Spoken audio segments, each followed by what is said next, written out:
daisy chains. Can't seem to recall my true given name. I see my footprints, how they come, how they go. Was that yesterday, or only a moment ago? My heart is gone, I've gone cold.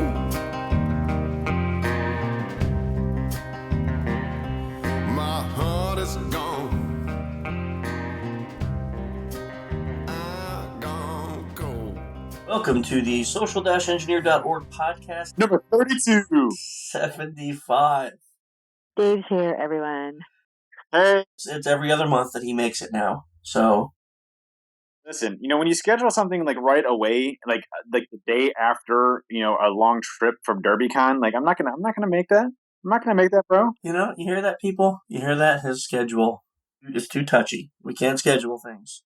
Well, first of all, you normally schedule during lunch breaks, okay? And the second is then you schedule a day after DerbyCon. I plan this massive conference where I can barely even lift my arms up because I'm so tired. Well, life goes on, Dave. Your fans, they wish you were here, but, last month they were sad. But you're here today. So we can all be happy. Thanks, Michelle. See, you're always the positive side of it. Ping, on the other hand, who's not here, which was making fun of her. We're missing Ping today. Ping. Dave is taking that as a good jab to Ping for not being here.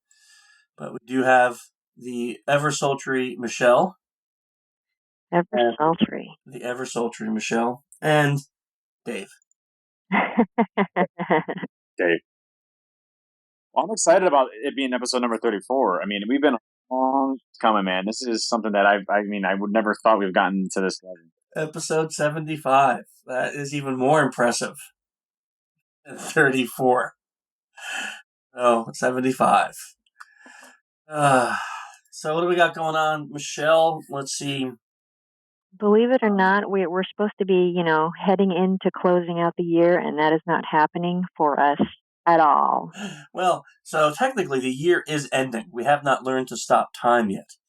But it has not slowed down even at all. Q4, this is the busiest Q4 that I've ever experienced in my entire life. Like, we're now booked out until February. Isn't that crazy? Michelle and I was just talking about this. We just hired a COO, if you can believe that. And whose recommendation was that? I think it was Ping's. Oh, okay. Yes, Dave. Yes, it was a very good move for us because we are so busy. I can literally not see straight, and we need organization. And he is definitely helping us get organized. But just like you, we're sitting here going, we have stuff planned out into the first quarter of 16. It's ridiculous. Crazy. We've never had a Q4 like this. So Michelle and I are like in a plane tomorrow, heading to San Francisco, literally there for 24 hours and then going to LA. And literally there for 24 hours and going home. And I wish it was going to be as glamorous as that sounds, but it is not. Oh, no, that's not glamorous. No, that means we're living in an airport, hating each other, not sleeping. Eating at the Quiznos at SFO, yes. Yeah, all the hipsters look at us down their hipster glasses, spitting on us. It used to be exciting, like, oh man, we're out in town, we should find something. No, okay. Do they have room service?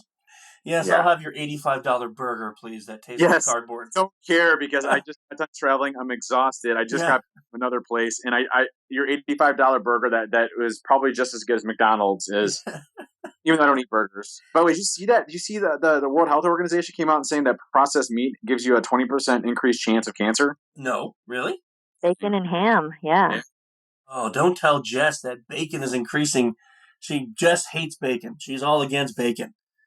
She's like, bacon is evil. Oh, I can't believe it, man. That is sad days for this community.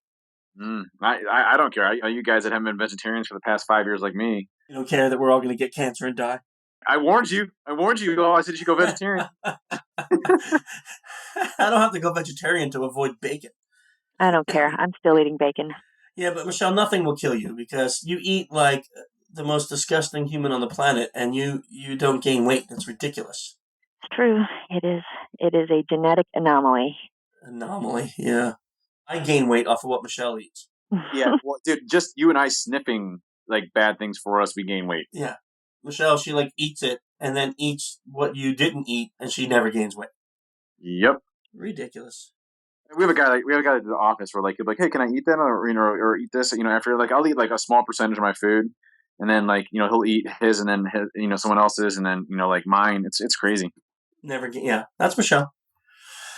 Anyhow, discussing Michelle's eating habits and amongst our busy schedules, let's talk about training just so everyone knows. We are about 84% full for the Amsterdam Black Hat class. That's November 10 and 11. So there's still a few seats open on that. We actually opened up more because we were close to selling out. If you're interested in that, November 10 and 11. Amsterdam. And that is our advanced dosing class. Okay. Yeah, advanced OSINT. People are asking why we're not doing the social engineering class there. I don't have something clever. Go ahead. I have one. Though it's 2 days. That's why. It's a 2-day. The training in Amsterdam is only 2 days. So we only do the OSINT class there and not the SE class. But that doesn't mean we don't have any more SE classes. We'll get to that in a moment. And then our last training for 2015 is in Texas with the ISSA Capital Texas chapter in Austin. December 10 and 11 is advanced OSINT class there too. And that is literally our last training for 2015. And then everything changes. So we're only doing 3 APSE classes next year. One of them will be February 1 through 5 in Orlando. And then one will be over in the UK in May. Those dates coming very soon. And then the last one, we hope to get invited back to Black Hat in August. And if not, it will be somewhere in the West Coast in the summer. That will be our 3 APSEs. We also will have 3 OSINT classes. One of them is also going to be in February in Orlando, February 16 through 17. And then if Derby has us back, we'll probably do one there. And then another one. Nope. No? No? Okay, so we're not going to be at Derby next year at all. So we'll do something, maybe we'll do one like next to Derby so you can all come to our training instead of Derby's. It'd be great. Yeah, like that's happened. Like that's gonna happen. Yeah, I'm gonna book the Hyatt right now. And you're always welcome back. Yeah. And then something amazing happened for us. We launched our master's level SE class, and I think within 3 weeks it was completely sold out. So that class, everyone's been emailing and accusing me of using scarcity and saying that we are just closing it for now, but it's really closed, guys. It's not a trick. There was 12 slots in that class. We cannot do any more. It's not like another class. This is the most ridiculous class ever. And we can only do 12 people. That's even pushing it. And they're all gone. So unless someone cancels last minute, then we may open up a slot. But for those of you that are interested, you have to join us next MLSE class, which will probably not be until next year. But more information on that, hopefully, as we develop.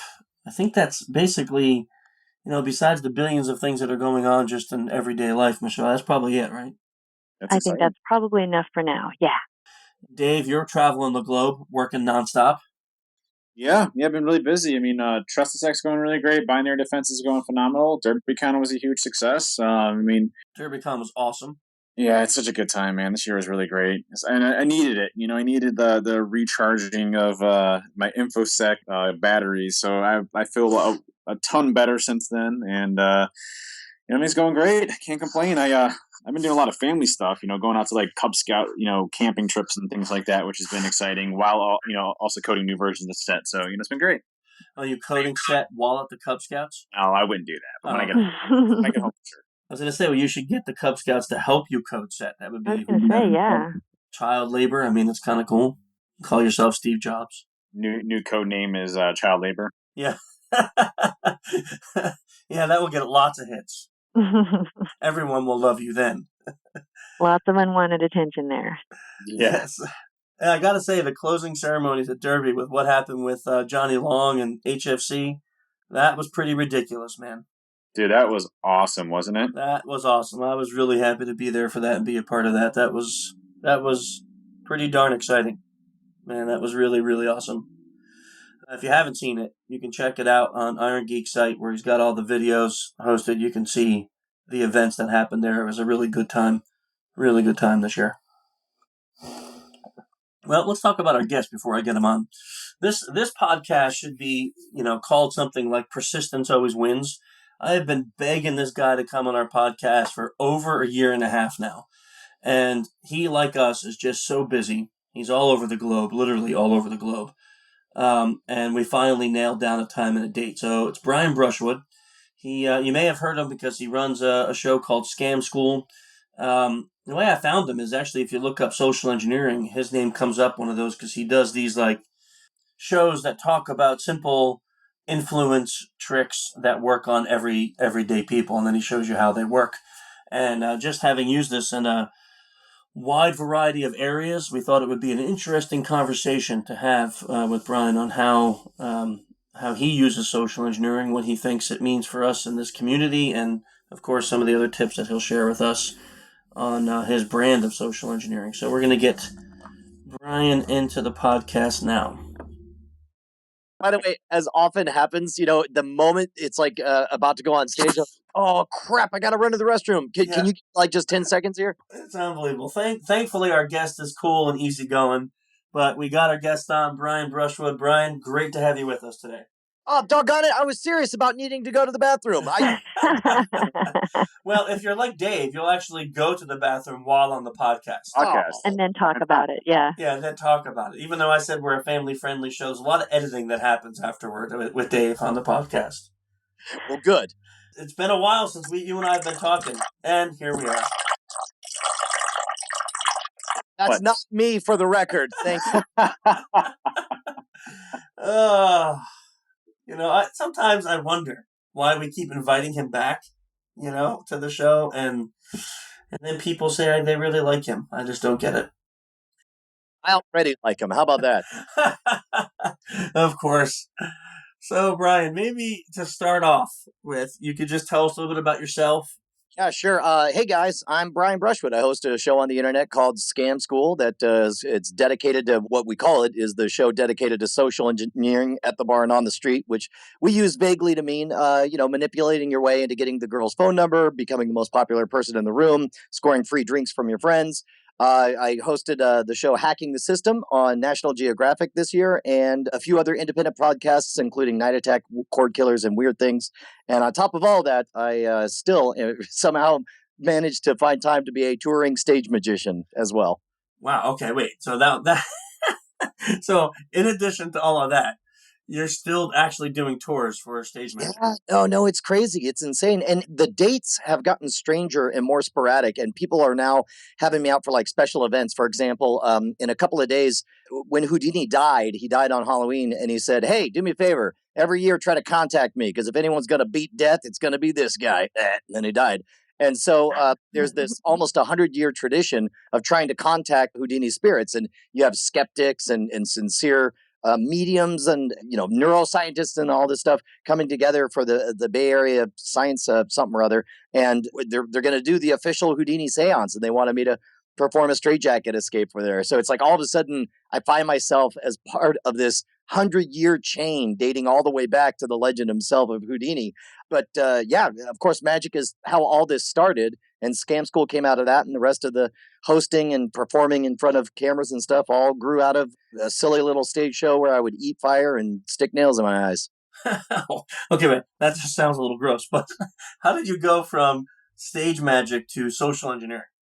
Well, to be honest, when I was touring the most, 150, 200 days out of the year on the road, I started doing a skeptical lecture at these colleges and universities called Scam, Sasquatch, and the Supernatural, where we talked about the psychology that makes us fall for astrologers or con artists, or why the short change works.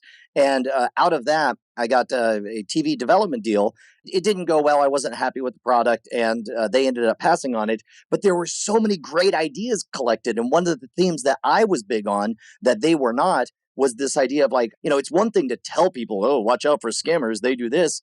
But I was much more interested in the idea of like, what if I made you the scammer? That sounded awesome. And around this time, Revision 3 had just launched, and I knew a few of the founders because as part of my touring time, I went out and made a few appearances on Tech TV back in the day. I'd been on Martin Sargent's Unscrewed and a few other shows. And so I reached out and I was like, hey, I know you guys are looking for tech-focused programming, but I have this idea for a 5 to 10-minute show all about bar tricks and scams and cons and street hustles called Scam School. And if you're looking for a tech angle, we could, and that's when I came up with that phrase, the show dedicated to social engineering at the bar and on the street, which basically indicated that you're going to learn some crime, you're going to learn, some magic, and also please don't be mad that we're on a tech network because I belong here. And sure enough, it seems to have worked out so far. And what year was that you started that? I pitched in, I want to say, August of 2007. I think Revision 3, I heard, was launching in June or July. And I reached out and I finally got a hold of Martin Sargent, who was, by that point, one of the directors of programming there. And I was like, hey, man, it was fun being on your show. Here's this other stuff that I'm working on. And he said, yeah, let's do a pilot. So we did the pilot in December of 2007, and we shot 4 episodes. 3 of them aired. I don't know whatever happened with the 4th one. And then they said yes, and we recorded in February, and there was this agonizing, this glacial wait between the time that we shot the pilot and the time the show launched in April of 2008. I guess between me reaching out to them and it finally being part of the network was 6 full months. You look back on it now and compared to the numbers Scam School does now, it's easy for you to look now and say like, well, of course there's going to be a success. But at the time I was like, I had no idea. And the numbers were, we're excited that we got 10 or 15,000 views an episode. It's like, holy crap, that's amazing. And then it's been a very, very slow roll, a slow build as we, developed the YouTube channel and we developed all the other spin-off programming as well. Because what's fascinating to me is you were using the term social engineering in a time when it wasn't really popular. Correct. And that was an intentional thing. I knew that was something that would resonate with the tech crowd, but it also was a bit of a tabula rasa. It was a bit of a blank slate. For example, I did the same thing. And to be honest, I'm just cheating. I'm using a trick that David Blaine used back in the late 90s. When his first special came out, it was called Street Magic. And to magicians, street magic means something very specific. It means you gather a crowd on the street, you do a 10 to 20-minute performance, then you pass the hat at the end. It's busking is basically what you do. But he figured out that now there's this separate category of magic called close-up magic, which is all cards and coin manipulation. It often happens in people's hands. You get big reactions, but it's only for 3 to 4 people at a time. And he was like, well, if I call it David Blaine close-up, nobody's going to watch. It's called street magic. And so he appropriated the term. And I did the same thing with my stage show because technically my stage show is a blend of sideshow, which is the fire eating and the hammering a 4.5-inch nail in my face, breaking bricks over my head, the bed of nails. And then the other half is like some mind reading and comedy magic. But I realized, I'm not going to call it the sideshow because that means something to most people. I'm just going to use the term bizarre magic. And bizarre magic also meant something to magicians. And I used the term incorrectly, but it was close enough. Bizarre magic among magicians means you tell a ghost story and then at the end their card turns out to be a skull or something. It's all this narrative storytelling with a supernatural twist. But now there's none of that in my stage show, but I knew that bizarre magic felt more right and was a new category in most people's minds. So when it came time to pitch a tech angle on what essentially was a magic learning channel, I didn't want to use the word magic or anything like that. Social engineering is where I landed on it. Yeah, that's really interesting. Being in the field for so many years, we know, of course, that's like the whole name of our company, but it wasn't very popular. So does it make you bristle when you watch somebody like me kind of pervert or subvert the traditional meaning of the word in a popular entertainment form? No, actually it doesn't, because what fascinates me about it is, as I'm not one of those guys that defines it really granularly. We have a very broad definition. It's like any act that influences a person to take an action that may or may not be in their best interest. That's like our corporate definition of social engineering, because I think it's positive and negative. Yeah. So, actually, a really good point, because it could be everything from the color of your countertop in order to influence sales at McDonald's versus that's neither really positive nor negative, but definitely a case of social manipulation. Yeah, and I look at that and I say it can anything from how your kids get you to do things, which is a positive, to how the same principles apply to how a scammer gets you to click a link or hand over a check or give your credit card number. And psychologically, same principles, just in different methods of applying those principles. Man, I'm so glad to hear you say that because it sounds like there's this heavy focus, and there's a weird fine line because there are a few magicians who feel like anyone who teaches any magic on YouTube is a traitor to the cause or whatever. And meanwhile, I'm like, I obviously fall on the other side of the spectrum. To me, I'm much more concerned about like, well, let me make sure I'm crediting the right people and getting permission for stuff. I think learning magic on YouTube is rad, and more importantly, I think the more dabblers in magic that we get, the better the better equipped they'll be to handle scams and cons in the real world. Because when I was 17 years old, I worked at a movie theater, and I had played around with magic enough that at some point somebody came in and did the classic shortchange con. You guys are familiar with that, right? Yeah, it's, where it's also called change raising, and I had never heard of this before, but there was something about the cadence and the process of what he was doing as he walked me through, exchanging bills. That I remember thinking, this feels like a magic trick. And sure enough, he was pulling the classic con, and he ended up taking $50 of the till that night. And I think that's part of what drives me to want to teach people. Like I don't want to ruin all magic. And if you don't want to be a magician, that's fine. But I want everybody to have done a little bit of magic so that they're better equipped to be defensive. Yeah, we actually have the same philosophy, right? So for us, we always use this theory, like how can you learn to box just by watching a video? You need to get in the boxing ring, right? You need to learn how to take a hit, how to throw a punch. You have to learn all the moves. So for us, defensive architecture in a company, or for your grandma, your grandpa, because they're getting scammed, all those things, is learning exactly how they operate, how these bad guys work, how they think, the questions they're going to ask, the way they're going to position themselves by body language, the way that they're going to use their facial expressions. You have to learn all these things and know how to do it. So that way when it's happening, you're like, wait, muscle memory. I know what's happening here. I'm not going to fall for it. Yeah, you can't have an academic understanding when you're in that position. There has to be something visceral that speaks to the rest of your brain. I agree 100%. Yeah, because academic knowledge just means that if they're following the path from 1 to 10, you'll get it. But many times, as you know, social engineering is very fluid and dynamic, and you can't follow. There's not a rule book. Yeah, well, and I mean, I guess there's maybe a guide. There's guidelines, Yes, right? uh-huh. General themes, and we apply labels to certain aspects of it. But at some level, it's amazing. After magicians, after years of being, I don't know, nobodies in the scientific world. James Randi really defined the role of the magician as the critical thinker and of the skeptic and of the scoundrel that you need in order to eliminate the possibility of fraud. Because when you are somebody who practices deception all the time, you know the warning signs to look out for, and you think little things like, well, if I wasn't psychic, but I wanted to fake like I was, seems like I would try to peek here. Oh, look, he's definitely peeking here. And these are the kind of things that scientists don't traditionally think of. I made this parallel a while ago. It's almost as though magicians are folk farmers, right? Farmers for thousands of years. They didn't know what a gene was. They didn't know what alleles were, but they had an intuitive understanding, and they eventually figured out how to crossbreed crops and create, soil, crop rotation, create healthy soil, all these things. They didn't know why it worked. They just know that it worked. And then it took scientists to come in and eventually, crack the genome and so on.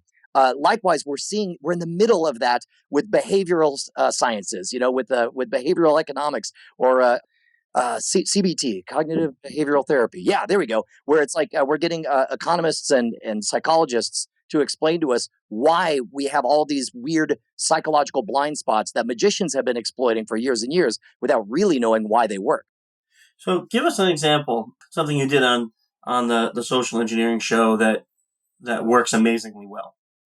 There's a bunch of little tricks. For example, in the early 80s, I believe, there was a Harvard study that wanted to figure out if there's a way to essentially cut in line. And they tried a bunch of different variations. They got a very popular Xerox photocopy machine, and that always had a line. And they would send an undergrad student in, and she would ask a number of different ways to cut in line.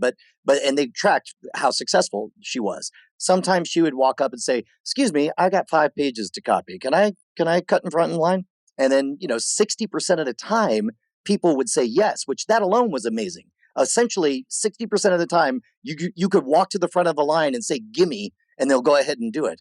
But then they tried a variation where she said, excuse me, or she said, excuse me, I need to make some copies. Can I use the machine because I'm in a rush? And then that jumped to like over 90% of the time at work. I want to say like as high as 97. I might be wrong on that. In this case, they tried all different variations and they figured out that the magic word was because. It did not matter what else she said. As long as the word because was there, they would instantly let her go to the front of the line. And they even tried like nonsense combinations of phrases where she'd say, excuse me, I need to make some copies. Can I cut in front of the line? Because I need to make some copies. And it's like, that's not a reason. But because it had the word because in there, it jumped at 98% or whatever. That's Michelle, that was Ellen Langer, right? Yeah, that's Dr. Ellen Langer. Yeah, so we had Dr. Langer on this podcast. Oh man, I told someone else's story. You should have cut me off. No, because it was great hearing you tell it. Because Dr. Langer, she did the research. It was so personal for her. She left out that one key part that you said with the word because. That's really interesting. But she did mention how like even the dumbest excuses would still allow someone to let her cut in line. Well, and it's funny too, because you can take tricks from so many different disciplines. So that's obviously a very academic implication. If you've read, I'm sure you guys are familiar with Robert Cialdini's influence. One of my favorite examples he gives in there are the fixed action patterns, how we respond to the trappings of authority. And of course, the classic example is Frank Abagnale, dressing as a pilot, able to pass the most bogus looking checks, but it didn't matter because he was dressed as in this uniform that's so well respected. And there was a study, I believe, in the University of Texas at Austin that found out that those symbols of authority can be as simple as a well-tailored suit. In one example, they found a bunch of people waiting to cross the street. And they would have a guy or a plant basically start jaywalking, and then they counted how many people would start jaywalking. In one condition, he was dressed just in work clothes. In another condition, he was dressed in a well-tailored suit. And they counted how many people would follow him. And it turns out that as long as he was in a well-tailored suit, 3 times as many people were likely to follow him blatantly jaywalking across the street. That's a great piece of study. I haven't read that one. We use that all the time in our classes, though, talking about how authority, you probably maybe seen the YouTube video of those 2 young guys who just basically walked right past all the security in the Super Bowl. Oh, no, I didn't see that. Did they own the place? They videotaped it. Here's what they went to Home Depot. They bought 2 yellow vests. They had an earpiece and 2 clipboards. And they basically acted like they were part of the construction crew or the internal crew. And every time that got close to a security, they would press on the earpiece and go, yeah, we're coming through now. We'll be down there in a minute. And security would just let them go because they were talking on earpieces. And they got out to the field. They got up on the front row seats and just took 2 empty seats, took their vest off and sat there and watched the Super Bowl. That is amazing, and I totally believe it. I learned from an intuitive sense the exact same thing from performing at so many gigs. As a magician, it's not like with a DJ where there's certain outfits or uniforms or, you see a DJ and you expect him to be carrying, turntables or equipment or whatever. And then, there have been other examples of people just marching past the velvet rope because they assume that they're on. But as a magician, of all things, I toured 12 years ago with Brooks and Dunn, Rascal Flatts, and Brad Paisley, these country musicians, and we had all access badges. We had our this tour bus filled with variety entertainers. We had a strongman, we had a hypnotist, we had some jugglers, and so on. And so we had to go backstage a lot to get equipment and come out and do different sets at different times. And first trick, if you ever want to get backstage at a concert, 99% of the time, all you need to do is go to Kinko's, take whatever the poster for this tour is, add the words all access in literally any font, and then just get it laminated. And you can march by and show that and they'll march right in.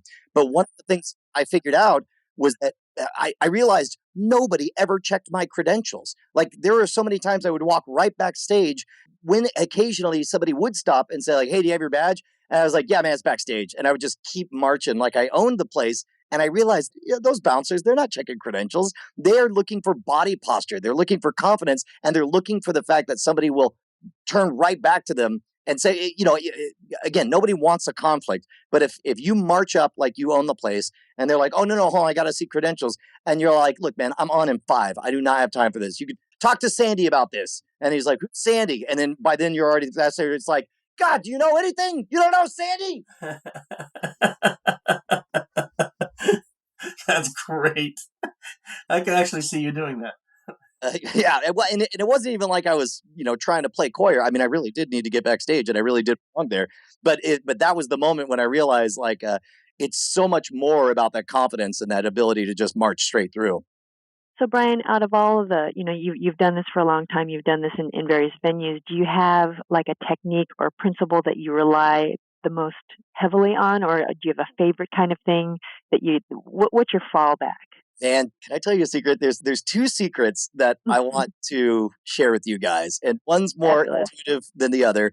One of them I will not reveal until the end, but the first one is: did you guys ever go out to the Star Trek experience at the Hilton Hotel in Las Vegas back in the day? Yes, okay. I've been there. I loved the experience, but we went to go get a burger afterwards, and then they have everything themed, and they got this place called Quark's Cafe. I'm happy we had a good time, we enjoyed the show, and this guy comes out dressed up as an alien. He's got a plastic thing on his head, and he's going around casually talking. I'm like, oh, I get it. It's actually his cafe. He's playing the character, and I see he's going table to table, and I just sort of am cringing. I was like, I don't want to talk to a dude with a plastic alien mask. Instead, he came over and he was like, hi, where are you guys from? And I was like, oh, Austin, Texas. He's like, oh, Austin, Texas. I realized very quickly that he would only ask dead simple questions to which I always had an answer. It was always a simple yes, no, I live in this, I always do whatever. And then by asking the questions, he led the conversation, and it ended up being extremely pleasant. And I later found out that, of course, that is an old sales trick, is the person asking the questions is the one in charge of the conversation. When it came to moments like this, like, for example, right now, we're connecting and you guys are asking me questions, and I'm relying on a few anecdotes that I have in order to keep the conversation afloat. But just now, when you ask what my fallback thing is, in order to keep people engaged, since I'm not asking questions, you guys are, I make sure to tease something at the beginning. So I said there were 2 things that I learned. And the other one is always hold something back to punctuate the end of your conversation. Nice. So you just used the trick in order to answer the question that Michelle asked. Bada bing bang. Hey, my brain is a little bit hurting right now. in ad sales copy, they call it hypnotic writing, because you never quite get around to saying what it is. And by the time you get to the actual, let's say you have a product or service you want to sell. Let's say, man, in the early days, I would write these 3-page long direct response message letters where, you would start with a cryptic headline like, are you making the fatal mistake? And then it goes on. It's like, hey, man, I'm really concerned that you're making the fatal mistake. I've toured around 500 universities across the United States. I've been, 48 states performed or whatever. And I've seen it happen over and over and over again. I've been to shows that were utter disasters where only 9 people showed up because they made the fatal mistake and blah, blah, blah. And then you're on page 3 and you're like, what's the fatal mistake? And by this point, they've heard all about me and how good my stage show is and how much they should hire me for their next college event. And then by the end of the fatal mistake is not doing a good enough job of promoting your events. You need someone who's an expert and who has all these awesome posters and who does most of your job for you. Who, by the way, is me. Give me a call, Brian. It reminds me of those ads when you're just browsing the internet and it says you won't believe what he did when he saw this. Oh, sure. I guess I was doing clickbait before there was anything to click. Yeah, so you so you were doing social engineering before it was popular. Then you were doing clickbaiting before it was clickbaiting. Yes, yeah. So exactly. maybe you're responsible for all the bad things that are happening on the internet today. Maybe, but keep in mind, like you said, there's a good side and a dark side to all of this stuff. I think there's a very positive, to make this metaphor, because I'm excited about Star Wars.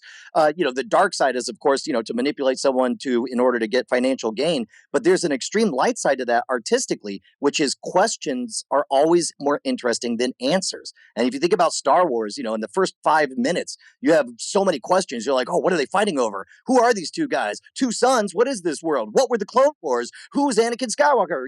Whatever. Who's this Obi-Wan Kenobi guy? And then, unfortunately, the prequels are all answers. It's like, oh, that's what Clone Wars were. Oh, yeah, all right. So that's what that planet is. Okay, all right.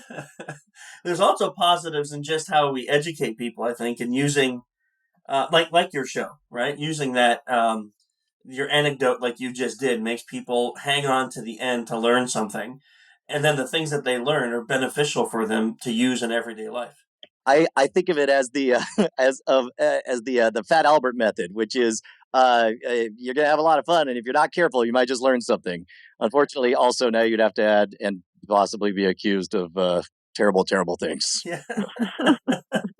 Well, we won't go that far, but we'll potentially learn something, which is always good. We use the same methodology all the time with social engineering and training for corporations and clients because if they don't, like we said before, if they don't know the methods, they can't really protect against them.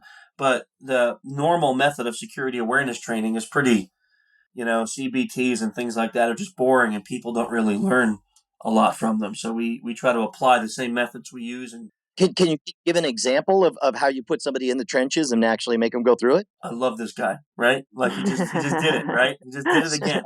I asked a question. Okay, no, it's good. So great example is we want to do phishing awareness education. So instead of just telling you, here's what a phishing email is and here's what it looks like, we actually phish you. So we write different levels of difficulty phish. We send them to your employees. When they click the link, instead of getting owned by a virus or something, they get a web page that says, by the way, you were just phished and here's how you could have caught it. So by actually putting them through the exercise of getting phished and falling for it, there's more of an educational. I suspect that the reason that's so successful is, yes, because they're actually going through it. Yes, because now they see it from another person's perspective.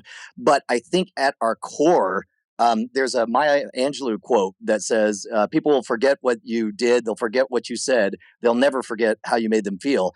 That moment, they felt that flush of embarrassment of, oh my God, I got so suckered. And that is all I remember. I can't describe the face of that guy that pulled the short change on me 20 something years ago. I can't describe much about the situation, but I remember the flush of shame the moment he left. And I was like, I think I just got scammed. And that is what put me on edge for years to come. And that's exactly right. So when you fall for those things, because, when someone tells you, like when someone says, oh, look at this 419 scam, right, the Nigerian prince scam, people's automatic response is, oh, what kind of a moron falls for that? They're so dumb. Anyone can see that email. And now you get one and you fall for it and you click the link. Now you're going, whoa, I'm that moron. Well, and I think this goes back to the whole magicians as scientists thing, because magicians will travel literally across the world in order to attend.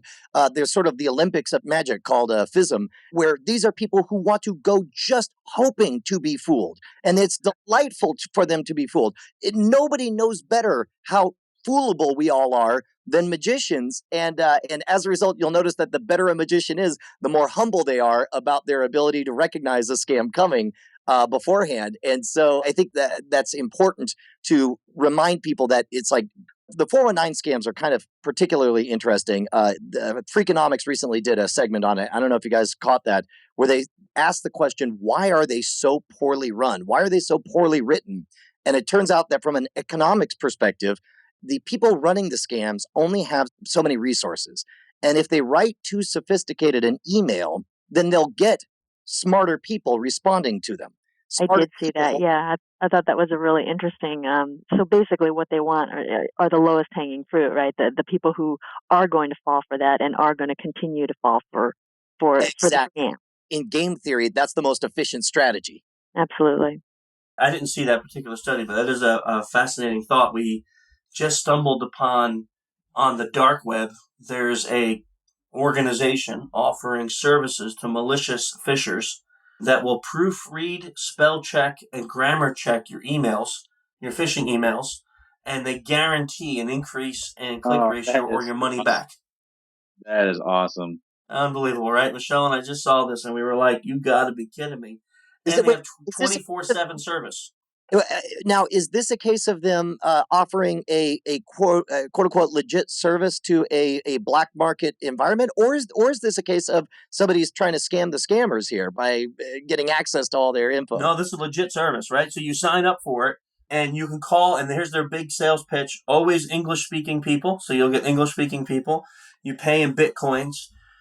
You send them the email. They will grammar and proof check it. You have to pay them before you get it back. You get it back, and then you have like a 30-day window where if you don't see an increase in clicks, no one's going to ever be able to prove. But they have 24/7 support, 365, always English-speaking people, grammar, spell check. The cost is negligible. That, of course, is a service that has existed in legitimate advertising for years, but to see it cross over, it's like, look, you need a better ROI. You need to get to your turnover rate, your click-through rate. They're offering, MailChimp level stats on all that stuff. Yeah, well, we used to be able to train people by saying, look for grammar and spelling problems because that's an indicator of a phishing email. If they're using improper English, then most likely it's not corporate America. And that used to be one of the training methods, let's say 5 years ago. Sure. And it started to increase to where the emails got more intelligent. They got more clear. They got, more difficult to pick out as being scams. So it was one of those things where it's like, man, now we can see why that's happening. I'm going to make a weird parallel here. And, you probably know better than me.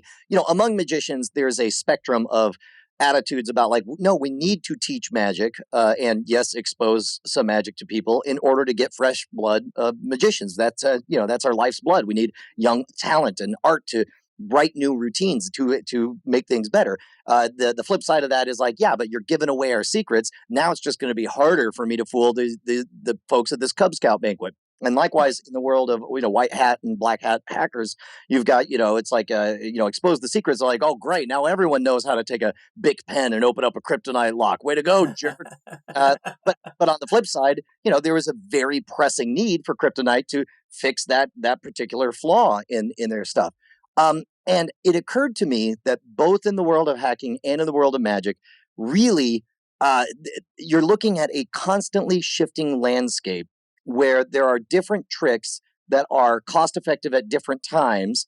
And it made me think of, I don't know if any of you guys play this game, but in the Blizzard game Hearthstone, you learn the basic mechanics of the card play. But all that matters when you're making different decks is what's currently happening in the meta. And the meta is the current overall analysis of, hey, seems right now everybody, the most popular deck is this type of deck. So then there becomes this backlash where people figure out a deck just to defeat that type of deck. And it's constantly shifting sands. I feel like that's what happens in IT security. I feel like that's what happens in magic and being able to fool, because I fool magicians all the time with a 100-year-old principle. It's just very much out of fashion right now. And so it wasn't on their mind. And that's why they were, able to be totally fooled by it. Is that a good thing, do you think? Or is it a bad thing? Or is it just the way the world works? I personally think it's a good thing. I think we see if, like, let's say from a security angle and maybe even entertainment angle with your magic entertainment, by educating the end user and not letting them be the low-hanging fruit, that means the scammers have to work harder to have the same success ratio. Right. Now, the problem, or let me not use the word problem, the challenge is that as humans, we still have the same, I don't want to use the word flaws, but we have the same principles. Right? We want to believe everyone is as honest as I am. We want to believe everyone is as trustworthy as I am. And we don't want confrontation. You said that before, and it's 100% true. So someone calls grandma and grandpa and says, hey, grandma, this is Chris. I'm stuck in prison in Mexico. I was partying on spring break. I don't want to tell mom and dad. Can you send me $5,000 for bail? And grandma wants to believe it because it sounds legit, right? Who else would call her grandma? So she sends $5,000, and this is a literal scam happening all over the country right now. Sure. Grandma and grandpas are losing money left and right because of it. There are versions of this this principle that show up in health scams and frauds, in that they would intentionally create therapies that sounded really ridiculous, so that once you had done them, you were a victim of what economists call the sunk cost fallacy, and you didn't want to give up. Like, for example, let's say I made a new therapy that whatever's wrong with you, I could cure it by peeing on your face. Come here, grandma. Let's say you got cancer. Let me fix that for you. Pee on your face. And it's like, who wants to be the sucker that admits that you let a strange man pee on your face. Yeah, and so it becomes more important that you become an even more vocal proponent of it. And I think you're seeing that right now with the whole vaccine movement, where it's like you see a lot of this anti-science situation where they're changing they're evolving their position, as they say, and moving the goalposts, because who would want to shout, no, I definitely spent 10 years shouting for people to not get vaccine, and I might have to admit that people got sick as a result, you know? Yeah, it's a funny one you picked, but And I think, Brian, if I understand you correctly, the sunk cost also relates not just to sort of the money that I've dumped into it, but even the psychological effort and the investment, and sort of your Yeah. I mean, your stand on it, both sort of outwardly and inwardly as well, because we like to believe that we behave as consistently as we think. And when we don't, when those aren't consistent, we really feel a lot of discomfort with that. absolutely. That goes straight back to Robert Cialdini's influence, where he did the study where he had people sign. One community, they didn't sign a piece of paper. The other community, they signed a pledge saying, "I believe in the environment and I love to recycle." And then over the next few months, they just measured the actual recycling rates, and they found out that once somebody was presented with a plaque like, "Oh, we just want to commemorate you. You're an upstanding citizen who recycles," and then they hang it up in their house, looking at that every day, it's like, well, I can't not recycle. Look, I got this Right, plaque. I'm the kind of person who recycles. right, absolutely. we use this video in our class and we talk about commitment and consistency of this change blindness, right, Michelle? With who's the guy who does that? Darren Brown. Darren Brown, and he does this thing where he stops someone in the street and starts asking for directions. In the middle of the person helping him point out on the map where to go, two strangers walk with like a board or a picture or something in between them. And as they do that, they switch out the person completely. So first it's like Darren Brown asking, and he's in a suit, and then the guy who's there after is in a t-shirt. Different guy, different height, different voice, and the person never notices. Yeah. To the point at the end that they do this one where they actually switch skin color. They have a white guy starting off, and the guys walk in between, and there's a black guy standing there, and the woman never even notices that the person completely changed. Well, and of course, what's great about all these examples, for example, there's another Elizabeth Loftus has done amazing work about creating false memories in other people, and there's experiments you could do where you can induce a memory of a word that didn't actually get said, and on the one hand, like those are really exciting and they're good social proof that we are kind of broken, but they don't scale, because let's say we explained all these and we did like a 20-day course and we listed 700 different flaws and we showed examples of all of them. It's not like somebody can just walk around in their mind remembering like, oh, this is my cognitive bias against blah, blah, blah, or whatever. And instead, like the happiest I've ever gotten is once I gave up on believing my own memories. And once I just decided I'm probably wrong about everything, I found that I didn't fight, I didn't argue.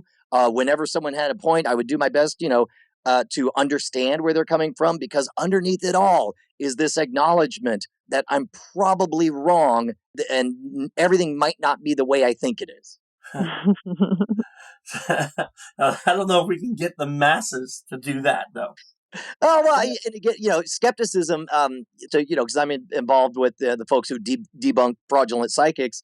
There are some people who think of it as a metaphor of like the war against, idiocy or whatever. I don't like that metaphor at all, because a war is something that implies that can ever be won. I don't think we're waging a war. I think we're building a dam, and our job is just to hold back the tide. It's like, look, yes, we're all flawed wetware. We're all broken, strangely engineered Rube Goldbergs of psychology. Let's acknowledge that and figure out some best practices that will allow us to continue to move forward as a race. You ever hear of Ian Rowland? Wait, I know the name. I forget where from. He does. He's in the UK. He does a whole course on cold reading. Yes, absolutely. As a matter of fact, years and years ago, he reached out to me. He ran across my skeptic lecture online and wrote the nicest email, sent me a copy of his book. Yes, he's a legend. Have you guys met him? No, I've chatted with him personally, and I want to have him on the podcast. I love his book because I love how he starts it all off kind of doing the showing you like a cold reading method, and you can see how easily someone would be able to fall for that. And he points to a lot of the things you just said, like psychologically, the person's in the room because they want to believe that they're going to interact with this, dead loved one. And then when he starts throwing out little cues and little hints and watches their facial expressions and their body language, and he can tell when the person's on the hook. Yes, yes. And it's like you're just basically telling the person what they want to hear, so they're falling for it. Well, and what's funny is, unfortunately, I can't remember which book I just read this in, but there's examples where somebody's asked to think of a person that exemplifies these traits. And then you list one set of traits. Let's say they're responsible, they're blank, they're blank, they're blank. And then later you ask a number of other questions. Then you ask, like, think of a person who exemplifies these traits. And then you give the exact opposite set of traits. Oftentimes, people will think of the same person because we look for matches, not misses. So it's like, let's say, think of somebody who's angry and short-tempered. You're like, oh, my dad's like that. And it's like, think of somebody who's patient and kind. You're like, oh, my dad's like that. All of these, our brains unfairly reward false positives. Yeah, it's interesting. I often use an example when we're doing corporate training. Is last year, Michelle and I sent 3.2 million phishing emails. That's like a ton of phishing emails. Yeah. And I clicked on a fish. I clicked on an actual real fish. And we always make this point with people is that it's not about, because you said before, I hate that statement about, fighting a war against morons. We hate that too. We don't like to use those type of language and words. Don't get me wrong, there's no patch for human stupidity. I hate that. I hate that shirt. Yeah. We all have the same philosophy here. It's like, because then you're saying basically people that fall for those things are stupid. I don't think I'm stupid. Yeah, no, you're right. I don't think the doctors and lawyers and millionaires and industry moguls that have, run our country are idiots, No, I don't think they are. And we fall for it. And I fell for it because I'm an Amazon junkie. And it just so happened to be an Amazon email right during a very stressful time right before travel, saying that something I'd ordered was not getting shipped because of a declined credit card. So I clicked the link and went to the site. Well, and here's the other thing is I think there's kind of a guiltiness, or it's like, oh, this is something you should be able to think around or whatever. Understand that the reason we fall for these things is because our brain uses what psychologists call heuristics, these shortcuts. And the shortcuts are unbelievably effective. They're extremely powerful. They're what have allowed us to essentially win the game of evolution against all other species in all of humanity, is because we have these shortcuts, and they're right enough of the time that it works. And you shouldn't feel bad that we have these heuristics, but you should remember that they're there. Because I did the same thing. I clicked on a phishing email once and I'm sure it was just a case where they sent a billion emails, and one of those emails happened to have the name, first and last name, of somebody that I correspond with frequently. And most of those correspondences are short notes. So when I got a name that I recognized, that made it through the Gmail filters, that showed up with just a link, I expected a funny video and clicked on it. Yep. It's what happens, right? I mean, and that's exactly what happened with me. If I had scrolled down like 1 inch, I would have seen that the email was for George Foreman Grill and Lee Press on Nails. And I would have went, yeah, I never ordered those things. Yeah. At least not at that point in time. And and so I would have been saved because of that. But instead, I just saw Amazon declined, shortcut, click. And I was like, dang it. As soon as I got to the site, I looked up at the URL bar and saw it was a .ru and realized I clicked on a phishing email, and now it's like a cleanup, Yep. And I tell people, man, 3.2 million phishing emails. I wrote a book on phishing with Michelle, and I don't think I'm a moron when it comes to phishing. And I clicked on a fish, so if I'm going to do it, how much more likely is the guy who doesn't even know what phishing is outside of a pole and a rod? How much more is he going to click on it? And here's the other thing too is you don't want to engender a sense of despair so great that people are like, oh, what does it matter? Everyone can scam anything. You don't want to make people think like it's so scary out there that they should just give up. But you want to engender kind of a set of best practices. Hygiene, I guess, would be the best way to put it. I love that statement because, fear is not a great motivator. So fear will get compliance a little bit. And if people react out of fear, sure. But then when they feel safe again, they go back to their normal, regular programming. So our goal is never to create in someone mass paranoia or fear that builds compliance. I think our goal is always to just help educate them. So, like you said, it's just muscle memory. When it's happening, they go, oh, hang on, I know what's going on here. I need to start thinking more critically and to create critical thinking skills inside of people instead of, fear-based motivators.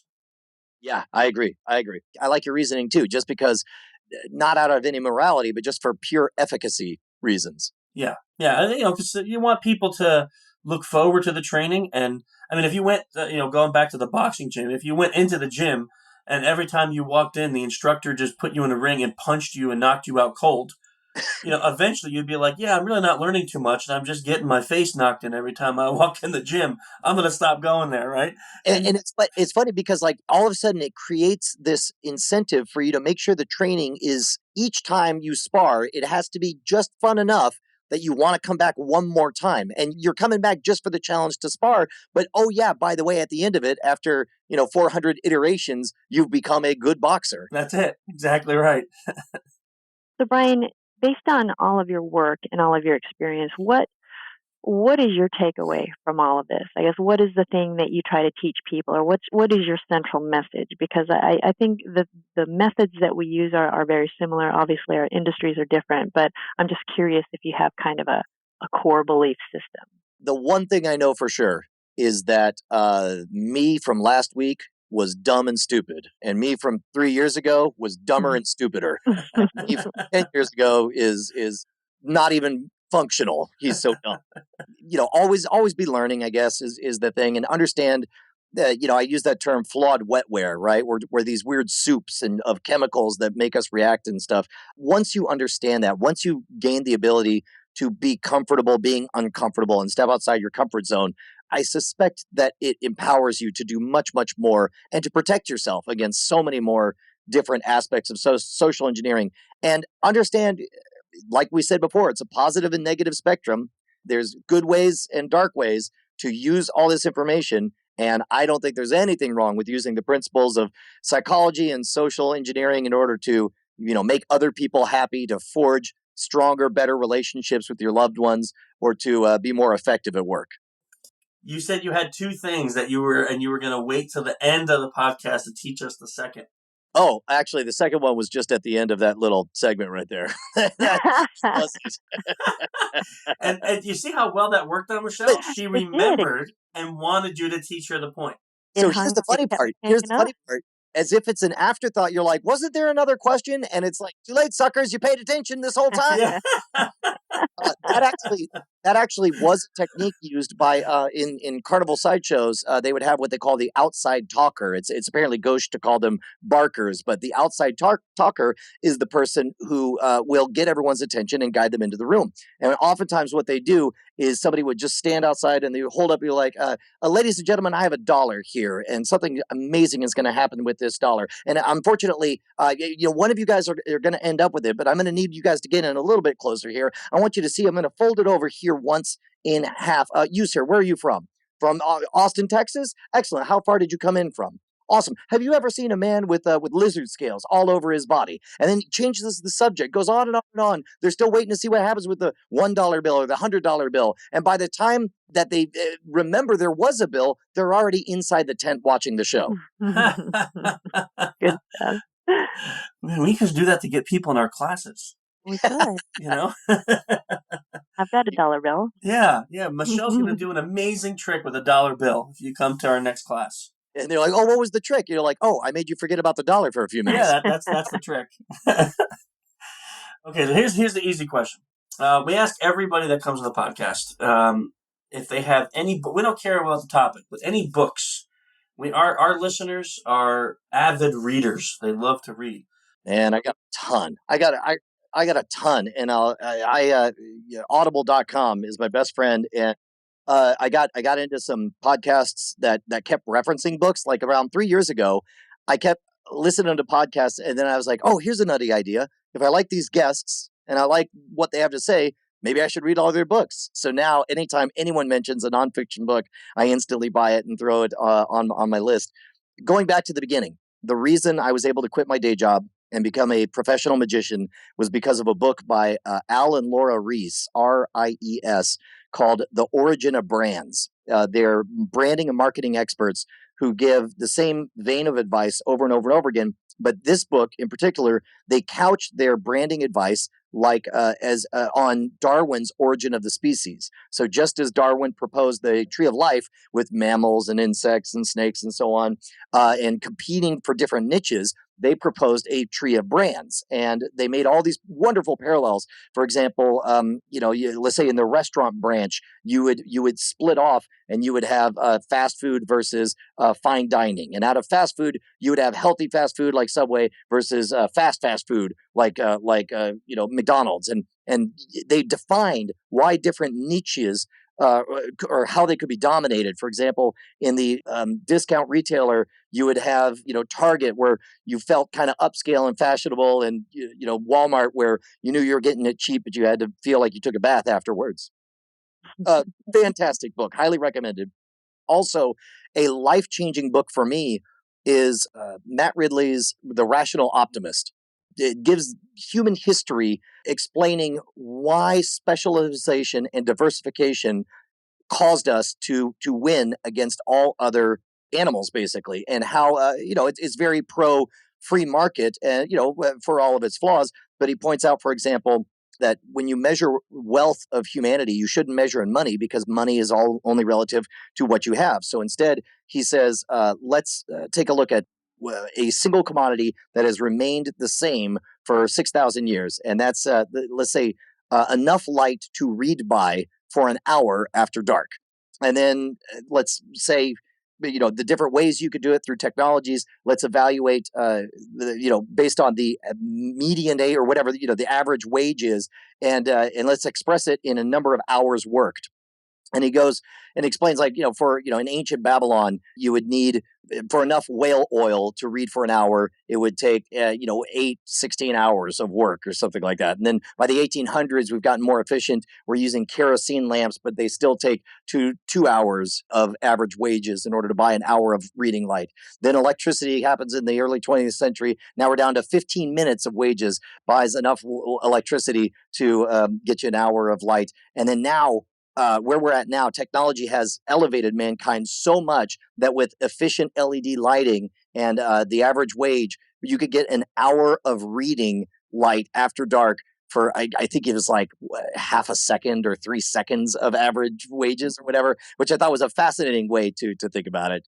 And then I don't know, I guess influenced by Robert Cialdini, of course, is the seminal classic of about the mind.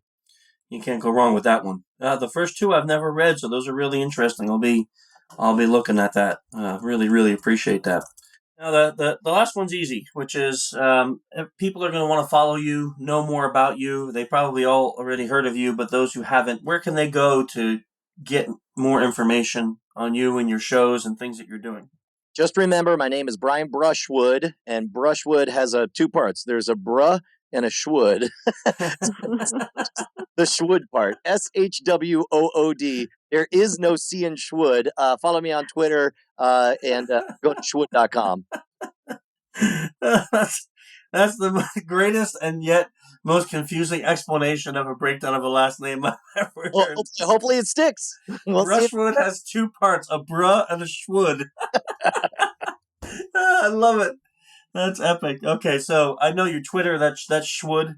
Yep. And it's shwood.com. That's correct. And there you can get links to all of the other stuff. Or you could just Google. Brian Brushwood is a fairly unusual name. There's only one other Brian Brushwood I've heard of on the planet. And he's a guy in he's a programmer down in Australia. And when I looked at his Google Plus bio, it said, no, not that Brian Brushwood. At least he's got a good sense of humor. Awesome. Well, Brian, this has been a great, fascinating, and high energy podcast. You are definitely a ball of energy, man. I tell you, we all came on and we were like, oh, we're dead today. And then you come on and it's like, positivity. Yeah, go set fire to the world. Yes. I'm going to start a cult. That's going to be a big motivational thing, and then we'll just set fire to everything. Great. The cult of fire. Me on. It was really a lot of fun. I'm so glad. Thank you again for being so persistent with me. I'm sorry I'm hard to wrangle down. No. Well, you're busy, like all of us, And then when you actually had if you remember, you had 2 dates that you did give me, and both of those dates I was traveling, so it was real difficult from both of our So angles. it's all your fault. Yeah, there. I'll take the blame. It's all my fault. So we finally got you on, and I'm happy we did, and it's a great podcast. Awesome. Thank you so much, guys. Thanks. Thanks, Brian. Thanks, Brian. I don't know about you guys, but that was awesome. Yeah. I actually just kind of sat there and listened in and learned a lot. Like, I love those type of podcasts where, I mean, they'll talk and they're energetic, and Brian was definitely that. I mean, he was great. He was great. Yeah, he really was. And when we started off, we were all like, oh, man, I need some more sleep. And then he came on, and I felt like super energized just by his energy. Get pumped up. Yeah, that was amazing. And Michelle, what else made this podcast one of the best that we've ever done in 75 episodes? What's that, Chris? There was no Bruce Hornsby.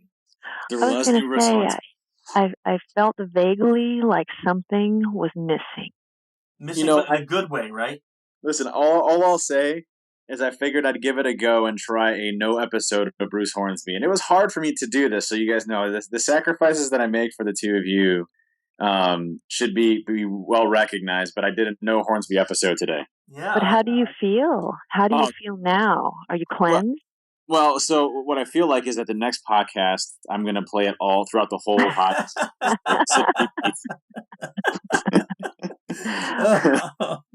That's just not, no. So enjoy this Hornsby free podcast, because it's not going to happen very often. So, world, say goodbye to Dave. This will be his last podcast with the Social Engineer team. It was a good run. 75 episodes. Dave's been with us, and I think we would love to hear some feedback on whether or not the No Hornsby episode was a positive thing, people. Yeah, that's just actually good. Not to start another Twitter war, but I'm just asking. No, we do need some Twitter feedback though. If you liked it, then we need a thumbs up for the No Hornsby. Or if you thought it was insanely boring without the Hornsby, then you can put Miss Hornsby. Yeah. And we'll someday Bruce is going to get wind of this. And he's gonna have to want him on the podcast. Or, dude, honestly, my dream, Chris, I've literally had dreams about this specific thing. Like, you're on stage giving a talk, and like Bruce Hornsby comes out in a rolling piano in the middle. I would love it just to have that happen. And starts playing the way it is. I would die as a person. Yeah. It would be pretty epic. Someday it would. Well, be if someone can help us hook that up, we're open to it. All we need is someone who knows Bruce Hornsby and probably like $25,000. Yes, and it would be the most expensive prank ever pulled in the history of mankind. I would figure out a way to pay $25,000 for that to happen. Maybe you could find a Bruce Hornsby imitator. You know how they have those people who look and sound just like the originals? Yeah, that'd be cool. Because they have those people. Some of them look almost identical. And does anyone really know what Bruce Hornsby looks like up close? It's not like he's a movie star. I do. Well, another great episode, another great month. We did miss Ping, but we are happy to have Dave and no Hornsby. We are. I mean, this is kind of relative. I mean, it was such a nice podcast. I'm just, it was relaxing. It was, yeah. Brian was a really easygoing guy, easy to talk to. So that was kind of cool. I just meant because Ping wasn't here. That's terrible. I'm going to tell her you said that. And, by the way, and then you're going to cry. Ping, I am completely kidding. I really miss you. Yeah, we always miss Ping. Yeah, she's awesome. She's been working a ton, so she's pinged me. I shouldn't say pinged me. She hates when I do that, but she hit me up on Skype and said I really was gonna make it, but I can't. She got called into a meeting last minute, so. No worries. You understand. Business takes first. It does. Unless you're Michelle and I, then we put everything aside just for to Tom do this Foolery. Yes. for our fans. Yeah. So if you want to follow us, Twitter is Human Hacker or SOC Engineer Inc. for the corporate tweetage. Or you have social-engineer.org or social-engineer.com. If you're still on IRC, then it is the irc.freenode.net network on channel social-engineer. think that's about all the ways you can calm us. You can check our websites for any other social media, and we'll see you later. See you. Number 37. 75. 75.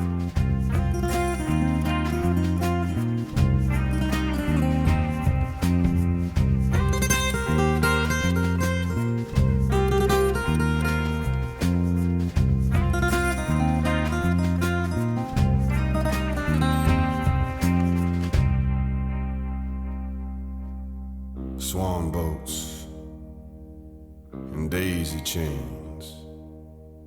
Can't seem to recall any given name. I see the footprints, how they come, how they go. Was that only a moment or many years ago? My heart is gone. I've gone cold.